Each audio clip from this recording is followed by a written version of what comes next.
പകൽ പെൺകുട്ടിയെ തട്ടിക്കൊണ്ടുപോയി. ഇന്നലെ തിരുവനന്തപുരത്ത് PTP നഗറിൽ നടന്ന ഭീകര സംഭവം. ഇന്നലെ പട്ടാപ്പകൽ ഒരു ടിപ്ടോപ്പ് ആസാമി PTP നഗറിലുള്ള ഒരു വീടിനുള്ളിൽ കടന്നു ചെന്നു. അപ്പോൾ വീടിന്റെ ഉടമസ്ഥൻ ചാരുകസേരയിൽ പത്രം വായിച്ചുകൊണ്ടിരിക്കുകയായിരുന്നു. ഈ അവസരം പാഴാക്കാതെ അവൻ പതുക്കെ വീട്ടുടമസ്ഥൻ അറിയാതെ മുകളിലത്തെ മുറിയിലേക്ക് കടന്നുപോയി. മുകളിലെ മുറിയിലുണ്ടായിരുന്ന പെണ്ണിനോട്, നിങ്ങൾ ജോലി ചെയ്യുന്ന സ്ഥാപനത്തിന്റെ ഉടമസ്ഥ അത്യാസന്ന നിലയിൽ കിടക്കുകയാണെന്നും അന്ത്യശ്വാസം വലിക്കുന്നതിന് മുമ്പ് നിങ്ങളെ ഒരു നോക്ക് കാണണമെന്ന് ആവശ്യപ്പെട്ട് ഇരിക്കുന്നതായും അവളെ അറിയിച്ചു.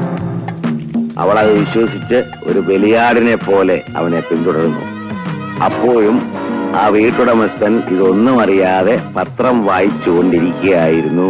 അതെന്തൊരു വായനയാടാ നാറി. അങ്ങോട്ടും ഇങ്ങോട്ടും പോകുന്ന ആരാണെന്ന് നോക്കണ്ടടാ കരുതേ. ഇവനെയൊക്കെ വായിക്കുന്ന പത്രം കൊണ്ട് ചെതയുണ്ടാക്കി അതിന്റെ പുറത്ത് വെച്ച് ദഹിപ്പിക്കണം. എന്തെങ്കിലും ആട്ടെ.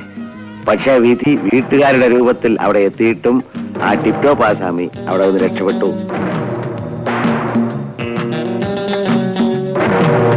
ഇതിനെപ്പറ്റി പോലീസ് അന്വേഷണം നടത്തിക്കൊണ്ടിരിക്കുന്നു.